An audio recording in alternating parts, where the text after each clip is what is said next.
Students welcome to view academy. मैं चार अप्रैल आज की वीडियो में आपसे शेयर करने वाली हूँ काव्य भेद से जुड़े हुए इंपॉर्टेंट क्वेश्चन। तो चलिए वीडियो को स्टार्ट करते हैं। उससे पहले अगर आप चैनल पर नए हैं तो चैनल को सब्सक्राइब कर लीजिएगा और नोटिफिकेशन बेल को प्रेस कर दीजिएगा, जिससे आने वाली वीडियोस की नोटिफिकेशन आपको मिलती है। साथ ही इससे पहले की वीडियोस अगर आपने नहीं देखी है तो लिंक डिस्क्रिप्शन में मिल जाएगा, जाकर आप चेक कर सकते हैं। ठीक है, तो यहाँ पे क्वेश्चन देखिए, पहला क्वेश्चन है आपका, काव्य का वर्गीकरण कीजिए। इस क्वेश्चन को इस तरह से भी पूछा जा सकता है, भारतीय सिद्धांत के अनुसार काव्य की विविध रूपों का उल्लेख कीजिए। ठीक है, तो यहाँ पे अगर आपसे काव्य के रूप पूछे जाते हैं, ठीक है, या काव्य का वर्गीकरण पूछा जाता है, काव्य के भेद पूछे जाते हैं, ठीक है, काव्य के प्रकार पूछे जाते हैं, तो सभी में आपका सेम आंसर आएगा। ठीक है, तो चलिए वीडियो को स्टार्ट करते हैं। आंसर देखिए, संस्कृत आचार्यों में काव्य के वर्गीकरण संबंधी दो प्रकार के विचार हैं। एक तो वे आचार्य हैं जो काव्य का कोई भेद नहीं मानते। उन्होंने या तो किसी रचना को काव्य नहीं माना है, और यदि माना भी है तो उसमें किसी प्रकार का कोई भेद नहीं माना है। महिम भट्ट रस के आधार पर काव्य को काव्य ही मानते हैं। रस के अभाव में काव्य काव्य नहीं है, और रस के सद्भाव होने पर गौणता का प्रश्न नहीं उठता। कहने का अर्थ है कि संस्कृत आचार्यों ने जो काव्य है उसका वर्गीकरण किया ही नहीं है। ठीक है, मतलब उनका मानना है कि अगर कोई रचना है या तो वो काव्य है या तो वो काव्य नहीं है। ठीक है, उन्होंने इसका वर्गीकरण बहुत ज्यादा तरीके से नहीं किया है, सिर्फ इतना माना है या तो कोई रचना काव्य होती है या नहीं होती है। ठीक है, उसमें महिम भट्ट का नाम आता है। महिम भट्ट जो है, ठीक है, वो मानते हैं कि अगर किसी रचना में रस का प्रयोग है, ठीक है, रस उसमें है तो वो काव्य है, और अगर उसमें रस का अभाव है तो वो काव्य है ही नहीं। ठीक है, अगर रस उसमें है तो उसमें अच्छा बुरा ऊंचा नीचे का कोई मतलब कोई प्रश्न ही नहीं उठता, कोई सवाल ही नहीं है कि कोई बड़ा या छोटा या ज्यादा या कम है। ठीक है, अगर उसमें रस है तो वो रचना काव्य है, और अगर उसमें रस नहीं है तो वो काव्य नहीं है। उसके लिए पंक्ति है, किंच मुख्य रसात्म निकाव्य संभवति न तस्य गौणत्याश्रय युक्तम। किंतु इस प्रकार से सभी के काव्यों में एक ही कोटि में रख देने से बड़ी असुविधा हुई, अतः अनेक आचार्यों ने काव्य के विभिन्न भेद किए। ये भेद दो आधारों पर किए गए। पहला आधार है रमणीयता के आधार पर, और दूसरा है स्वरूप के आधार पर। ठीक है, रमणीयता के आधार पर काव्य का वर्गीकरण देखिए, रमणीयता के आधार पर काव्य का वर्गीकरण प्राचीन काल से चला आ रहा है। अतः रमणीयता में आचार्यों ने गुण, अलंकार, गीति, ध्वनि, रस आदि को दृष्टि में रखा है। रमणीयता का अर्थ क्या होता है? रमणीयता का अर्थ होता है मन को गम जाने वाला, यानी कि मन को प्रसन्न करने वाला या मन को खुश कर देने वाला। ठीक है, जो मन को एकदम भा जाए। प्रत्येक आचार्य की दृष्टि किसी न किसी काव्यांग पर ही केंद्रित रही है, और उसी आधार पर उसने काव्य का वर्गीकरण किया है। किंतु इस विभिन्नता में भी समानता यह है कि प्रत्येक ने काव्य की कोटियां प्रायः एक सी ही परिगणित की है, अतः सबके मतों को एक ही कोटि में रखा जा सकता है। स्वरूप के आधार पर काव्य का वर्गीकरण यद्यपि है तो अति प्राचीन ही, किंतु उसे वैज्ञानिकता आधुनिक काल में ही प्राप्त हुई है, यानी इससे पहले वैज्ञानिक रूप से इसका वर्गीकरण नहीं हुआ था। ठीक है, स्वरूप के आधार पर जो वर्गीकरण किया गया है वो आधुनिक काल में वैज्ञानिकता के रूप में किया गया है। ठीक है, आगे देखिए, यहाँ रमणीयता से तात्पर्य अर्थ और शब्द की रमणीयता से है। शब्द की रमणीयता की दृष्टि से काव्य के उत्तम, मध्यम तथा अधम तीन भेद किए गए हैं। अर्थ की रमणीयता की दृष्टि से इसके ध्वनि काव्य, गुणीभूत व्यंजन काव्य का चित्र काव्य भेद किए जा सकते हैं।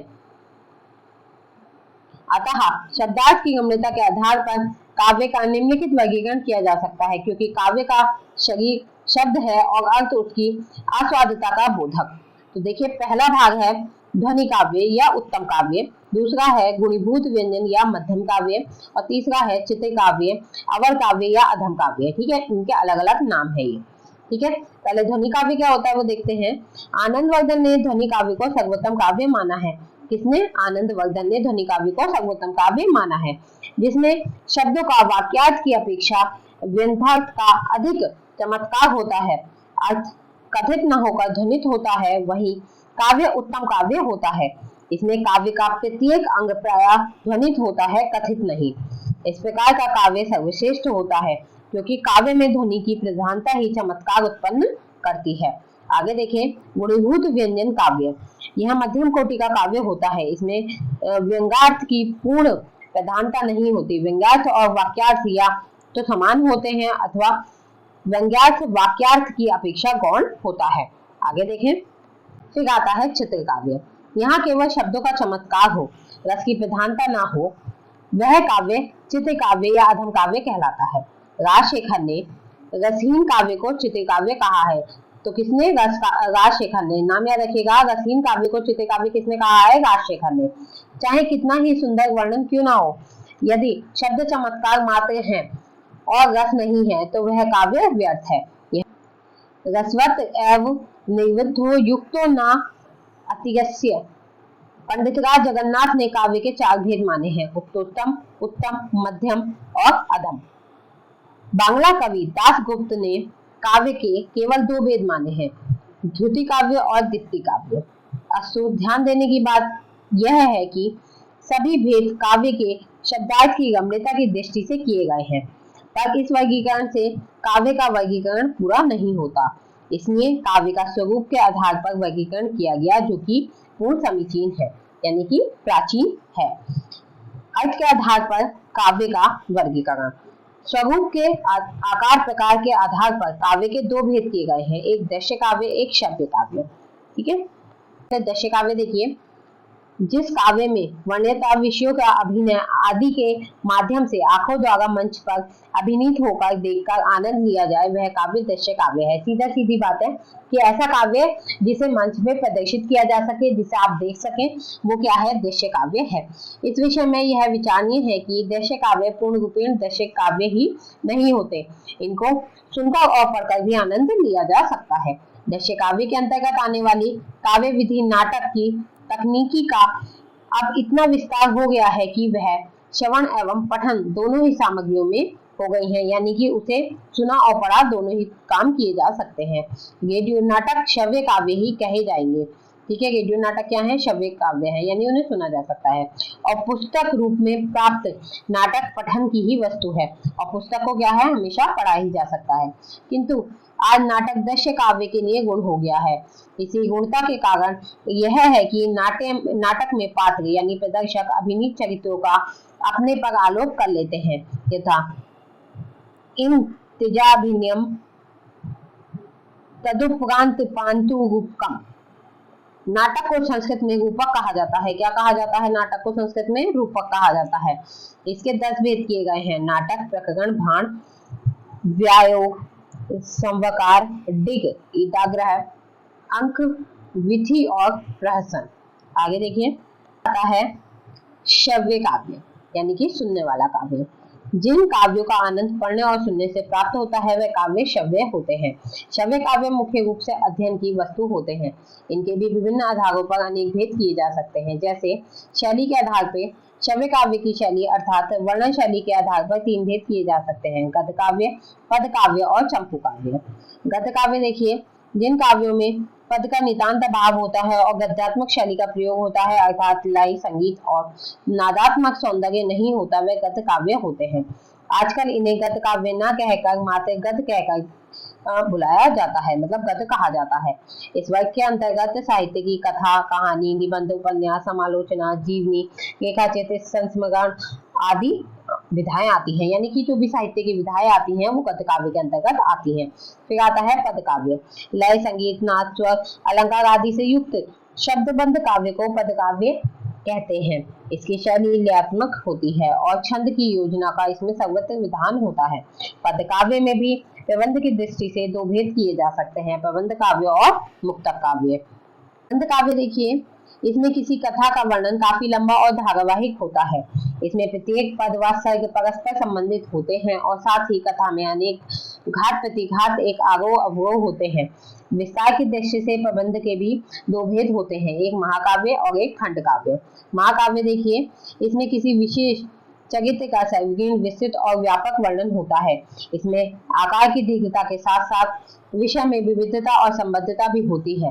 अनेक सर्गों उपसर्गों में विभक्त महाकाव्य जीवन का सुंदर एवं पूर्ण चित्र प्रस्तुत करता है। तुलसी का श्री रामचरितमानस, जायसी का पद्मावत, मैत्री शरण गुप्त का साकेत, हरिओद का प्रिय प्रवास आदि महाकाव्यों की श्रेणी में ही आते हैं। फिर आता है खंड काव्य। इसमें जीवन के एक खंड और अथवा विचार का ही वर्णन होता है। किसी घटना विशेष का वर्णन होने के कारण इसमें ना तो महाकाव्य जैसी आकारिकता होती है, ना घटनाओं का बाहुल्य और ना ही विषय की व्यापकता। यह अपने सीमित परिवेश में ही किसी घटना अथवा उद्देश्य का सरल शैली में वर्णन करता है। जगदत्त वध, पथिक, भोजराज, मौर्य विजय आदि खंड काव्य हैं। आगे देखिए, आता है मुक्तक काव्य। इसमें प्रबंध काव्य की भांति ना तो कोई कथा ही होती है और ना ही इसमें कोई प्रभाव में वर्णन होता है। इसके पद परस्पर संबंध नहीं होते। यह तो एक गुलदस्ता होता है जिसमें प्रत्येक पद अपने आप में पूर्ण होता है, जो स्वयं ही भीनी भीनी सुगंध देता है। सूरदास का सूरसागर, बिहारी की बिहारी सतसई आदि मुक्तक काव्य के उदाहरण है।